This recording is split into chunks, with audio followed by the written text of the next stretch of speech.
Hello，各位球迷大家好啊！嗱，世界盃就其實已經曲終人散啦，但係似乎餘波呢就一浪接一浪喎。咁首先講翻啦，其實呢場決賽呢，好多唔係好成日睇足球嘅球迷都會問我嚇，我屋企人啊或者啲身邊一啲球迷係可能睇咗條片亦都對足球產生咗興趣，咁啊佢問我，哇，點解阿根廷呢場波咧好似踢到咁唔對版嘅？冇理由之前嗰幾場咧場場都打到最後都係好有衝勁嘅一隊波，好有韌力嘅一隊波，點解喺決賽會表現到變咗另外一隊波咁嘅咁佢哋話係咪做波㗎？咁我就想喺呢條片咧表達下我對呢個決賽嘅睇法，同埋今次其實入場睇世界盃咧都有啲好深嘅體會，令到我覺得其實世界盃唔係一個體育運動咁簡單，可能以前覺得世界盃足球比賽啫嚇，點會有咁多造假或者係咁多幕後黑手操作？但係我自己今次入場睇咗幾場世界盃呢，同埋啲球迷傾偈啊，或者係甚至我自己有啲睇到一啲感受啊，都想同大家分享。咁首先呢，講翻啦，阿根廷係上屆嘅即係冠軍啦。咁其實上屆我覺得冇人會質疑阿根廷攞冠軍，同埋上屆個決賽係好精彩啊！嚇，上屆法國對阿根廷，大家有睇嘅球迷都記得3-3，哇，扣人心弦嗰場比賽。老實講，決賽通常我哋睇過咁多屆決賽下，通常都會悶和啊，或者係1-0咁，其實啲好正常嘅賽果嚟嘅嚇。包括美斯喺2014年輸俾德國。巴西世界盃都係1-0輸，咁就算西班牙上次贏世界盃都係1-0嚇，咁其實1-0呢啲賽果咧喺決賽都好正常嘅。咁但係尋日即係星期日阿根廷嗰場波有啲好唔尋常嘅嘢發生，就係一個射門都冇嚇。調翻轉啊，馬天尼斯咧就係救咗12個射門，對方係0射門，所以尋日都有人話。哇，其實西班牙呢場個龍門唔上咧都應該冇問題嘅，因為一個射門都冇，即係其實佢唔需要喺個比賽場上面都冇乜問題。咁啊，我其實睇咗咁耐嘅世界盃咧，真係未見過一隊決賽嘅隊咧係0射門咯，真係未見過，史無前例嚇。仲要係阿根廷之前嗰啲比賽咧。其實係對波係有韌力㗎，即係雖然我哋話阿根廷有美斯依賴症嚇，但係未至於對波好似一出嚟就係諗住射12碼或者係一啲攻門啊嘅組織都冇咯嚇。咁有少少得意嘅呢場波，咁所以其實開賽之前呢，我自己有兩個即係諗法啦嚇。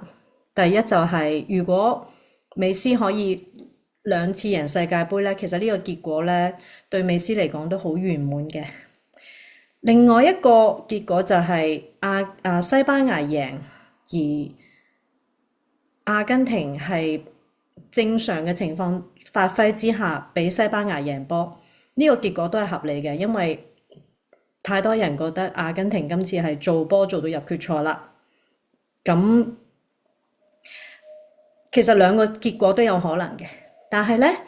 當我睇完西班牙對法國呢場波完場甚至中場呢，因為我係坐喺比較前啦，咁我中場嘅時候我都本身我係坐喺法國攻門嗰邊嘅，但係因為睇完西班牙對法國嗰場波呢，法國個攻門完全係去到即係冇乜效啦，同埋麥巴比有幾次掂波。唔知點解無啦啦俾球證吹咗嚇！我其實問翻身邊啲球迷，冇人答到我，咁我自己即係問啲谷友有冇人答到我，淨係覺得法國表現有啲唔對版咯，上半場。咁啊，即係都覺得有啲奇怪。但係嗰場睇到西班牙真係猜波猜得好好，但係法國就係好明顯，因為我買咗法國攞冠軍噶嘛，咁我就係想睇啊麥巴比啊、丹比利同埋Olise 啊三個表演噶嘛。哇！我買場波飛咁貴，山長水遠嚟到見到法國隊踢到唔對版啊，真係有啲興。咁啊，於是中場我就自己周圍去行啊睇啊。咁我見到留意咗一樣幾特別嘅事情係咩呢？就係見到VIP 席嗰度有好多西班牙嘅名宿嚇，我另外啲片都有錄到啦。譬如認到希亞路啊，認到阿 Ramos 啊嚇，即係同阿 FIFA 嗰個總理坐埋一齊嘅佢哋。咁但係我一個法國球員都見唔到，即係見唔到斯丹啊，見唔到呢啲名宿嚇，淨係見到成排嘅西班牙球員同光頭佬坐埋一齊 FIFA 主席。咁我都一路喺度揾緊法國名宿都揾唔到。咁其實在場嘅西班牙球迷咧，好明顯都係多過法國球迷。同埋我哋去 VIP Lounge 嘅時候咧，都係以西班牙嘅嘢食同埋西班牙嘅 Flamingo 有幾個人出嚟表演，係做嗰個 Lounge 嘅表演嘉賓咁樣。即係其實好多嘢好似係圍繞住西班牙發生。咁我心諗，唉，咁呢場波可能做到西班牙贏嘅機會大啲，因為見到法國唔對版，同埋成個氣氛咧，好似係西班牙主場多過係法國，亦都唔係5-5波咁樣。咁最後個結果就係西班牙贏啦。咁啊，法國踢到好唔對版咯。完全又即係攻門係有嘅嚇，但係麥巴比、丹比利同Olise 嗰啲組織完全係策劃唔到啊，同埋佢哋好似得返條邊咁踢波。咁我就初頭認為梗係西班牙好即係好掂啦，猜波嚇，搞到中場又冇晒，咁啊搞到法國隊完全唔對版。咁但係咧完咗場嘅時候咧，我就亦都係惡高頭望埋去咧，就見到成班西班牙嗰啲大佬啊，同嗰啲國際足協即係着晒西裝嗰啲人，一望都知道係 FIFA Boys 咁樣。見到佢哋咧就攬住一齊慶祝啊，拍晒手，好似企起身有啲似即係好似啲黑社會江湖大佬咁樣啊，搞掂啦嗰種。嗱，我都話啦，掂啦，即係好似即係你可以話呢種係我嘅直覺。但係我望住佢哋咧，就有種感覺就係，哇！佢哋覺得佢哋好似完成咗一個項目，唔似係贏波嗰種興奮，係好似完成咗、搞掂咗件事嗰個態度咯。即係我當時即刻閃過呢個念頭，咁我心諗唔通而家即係 FIFA 會唔會見到而家阿根廷犯眾憎啦，全世界都當佢係人民公敵啊？會唔會想捧起西班牙呢一隻新嘅金鵝？因為美斯都年紀大啦、老啦，咁你成日捧住美斯，同埋你搞到而家阿根廷咁乞人憎嚇，覺得係爛仔咁樣，其實係時候要捧過另外一隻金鵝出嚟生蛋㗎啦。即係你唔可以永遠依靠阿根廷。咁我真係嗰陣時有諗過念頭，就係會唔會做到西班牙入咗決賽，贏埋世界盃？呢一個結局就令到 FIFA 有個新嘅金鵝出現呢嚇，因為你賣阿根廷美斯啲嘢都賣到七七八八啦，個個都有美斯波衫啦，係咪？咁係咪即係時候要捧過另外一隊呢嚇？咁我嗰時真係有咁嘅諗法。咁到決賽之前，其實我都有啲猶豫，我又想睇美斯攞第二次即係我而家同好多球迷都有咁嘅諗法，就係我哋中意美斯，但係唔中意阿根廷，即係覺得又想美斯攞，但係又唔想阿根廷攞嗰種，好矛盾係咪？但係的而且確，即係睇咗咁多場阿根廷咧，我就好戥埃及唔抵啦，我自己現場又戥瑞士唔抵啦，佛德國又係踢得咁鬼死好啦嚇，即係都戥呢幾隊唔抵。咁當然啦，又戥英格蘭唔抵啦，但係英格蘭自己攞嚟衰嘅嚇係啦。咁但係呢啲咁嘅劇情咧，一集都係咁樣，所以都係好戥阿根廷贏咗嗰啲球隊唔抵，所以又唔想阿根廷贏。咁到決賽，尋日睇咗120分鐘，老實講，覺得阿根廷都踢到有啲唔對版啦。即係你話係佢哋係攰，咁唔係第一日攰噶啦。你都捱到決賽啦，點解呢隊波好似真係踢得有啲唔對版呢？因為我自己睇瑞士其實都係佢哋其實美斯都係一路都係咁樣行行企企，同埋都係攰噶啦嚇。我唔怪美斯嘅，但係連其他球員後生個美斯都係咁，同埋安素費蘭迪斯咁低 B 攞兩黃一紅呢啲，即係好似明知故犯咁啊！派下斯蒙尼下半場同上場對英格蘭個戰術又有啲唔同，上場就一早就揾阿斯蒙尼出嚟，斯蒙尼出嚟犯晒規啊，玩晒爛仔波咁。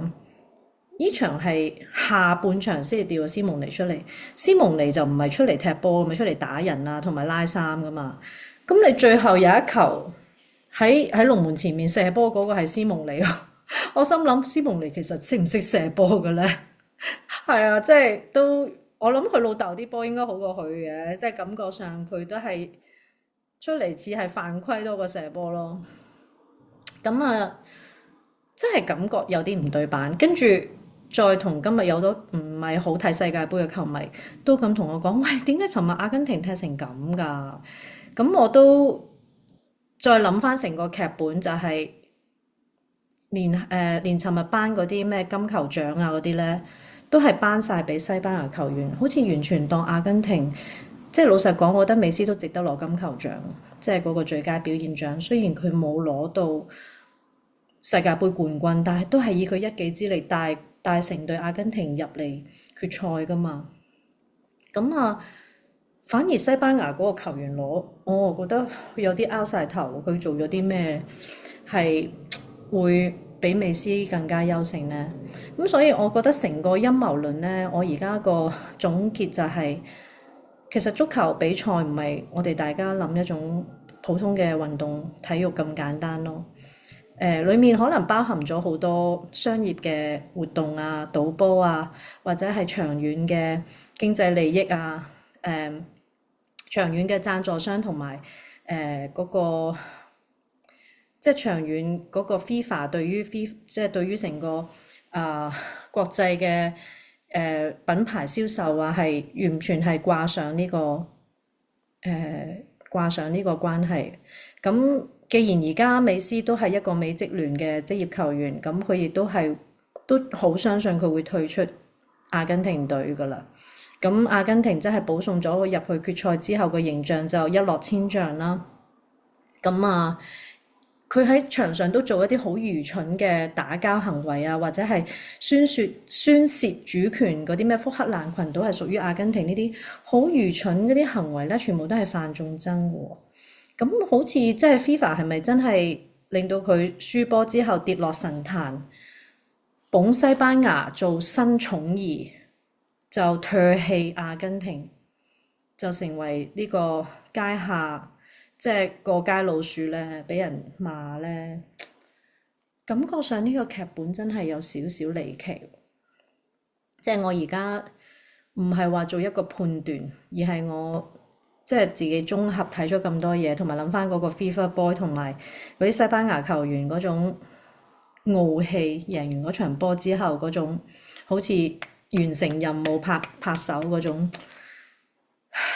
你又唔怪得我哋有呢種諗法咯嚇。即係 FIFA 而家可能真係捧西班牙出嚟，就阿根廷就基本上一落千丈啦。咁啊跟住落嚟，可能我哋會好快聽到啊，美斯退出國家隊啦，或者係斯卡朗尼都話可能要即係辭職啦，唔再教呢隊波啦。咁有好多呢啲疑點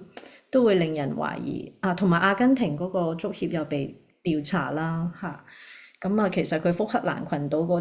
嗰個標語嗰單嘢其實又未處罰啦，又好似即係有好多呢啲事情而家困擾住阿根廷呢隊波。似乎就好似要揾人出嚟祭旗孭鑊咁樣，都有啲可惜嚇。咁啊，雖然我覺得西班牙贏呢都係合理，因為佢今屆就係失得一球，係俾咗比利時，其餘時間呢都係表現得好穩定啦嚇。但係呢場決賽阿根廷嘅表現令到大家都係有啲嘩然咯。即係去到決賽打成咁樣零射球，咁唔通佢哋一早已經被告知就係你哋係要攞亞軍咁樣踢呢？會唔會有咁嘅情況出現啦？冇人知道咁或者佢哋分嗰個亞軍嘅獎金，今日睇到冠軍有50個mil亞軍都好似有30幾個mil，原來季軍都有27mil喎。咁原來即係其實每一個回合咧都會有好多獎金所以我哋啲波飛其實係即係提供咗呢啲獎金俾呢啲球隊啦。咁所以其實我哋要好清楚知道世界盃係一個商業活動。如果冇贊助商、冇人買飛、冇主辦國出錢搞咁多球隊球場準備咁多嘢，人力物力用咗咁多人係冇辦法完成嘅，所以呢個唔係一個好簡單嘅體育運動咁簡單咯。如果佢唔帶咗商業利益，其實係冇辦法完成嘅。咁所以我哋身為一個睇咗咁多年波嘅球迷，亦都會開始用唔同嘅角度去睇呢一件事咯但係其實今屆世界盃帶咗俾我好多好美好嘅回憶。咁尋日終於有機會睇返Tom Cruise 講嗰段説話，因為其實睇波中場嗰段時間，我哋喺度討論比賽冇乜睇過 halftime show 啦。咁其實我睇返Tom Cruise 嗰段説話呢，我都覺得好感動嘅，就係世界盃真係將好多人帶到嚟呢個地方。做一個文化交流球迷可以互相經過足球比賽去了解對方嘅文化，大家以好熱衷自己對波之餘，亦都做好多交流我自己真係深深體會到，因為我自己睇咗3場現場啦，巴西對日本啦，阿根廷對瑞士同埋西班牙對法國，咁我好感恩我睇咗冠軍、亞軍。第4名同埋一對日本亞洲隊同埋巴西，日本對巴西呢場夢幻嘅比賽，咁我自己覺得真係好感恩，亦都接觸到唔同嘅呢幾個國家嘅球迷，原來佢哋即係嗰啲表現同埋喜歡國家隊嗰種程度都好唔一樣。同好多唔同地方嘅球迷影相坐低傾偈坐車排隊其實呢啲種種嘅活動咧，令到我真係參與到今次嘅世界盃，仲要去酒店揾球星啦，又去FIFA 落塔嘅即係下塔嘅酒店見到好多名宿啦，即係呢啲完全我以前係諗都諗唔到自己可以參與咁所以真係今屆世界盃令到我係一個大躍進咯，對於足球比賽或者係世界盃呢件事情，咁姑勿論係咪真係有陰謀論都好啦，大家都係以平常心啦，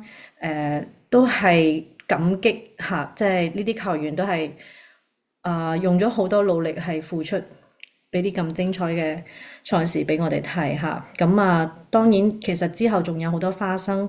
會出現嘅，咁我自己最期待咧就係睇到嚟緊嘅意大利隊會邊個執教啦，咁希望如果真係傳聞中嘅哥迪奧拿去執教，希望下屆可以睇到意大利隊啦。我始終覺得意大利好似我個初戀咁樣即係我亦都喺世界盃谷友識到好多意大利球迷啦，佢哋對意大利嗰種感情始終唔會話會放低咯，即係雖然我哋而家好似啲孤兒仔咁周圍揾球隊去支持，有時又支持下英格蘭，有時又支持下法國，但係始終最喜歡嘅意大利隊都係未放低嘅都係希望有一日可以見到意大利入世界盃咁嚟緊。希望有一啲其他嘅世界盃之後嘅一啲花絮新花生可以再同大家討論一下啦。咁你哋亦都可以 comment 下，覺得呢場決賽法國西班牙對阿根廷，你哋自己睇完之後有冇覺得一啲疑點呢？會唔會真係有做波嘅情況出現呢？歡迎大家留言。咁我哋今日傾到咁多先，拜拜。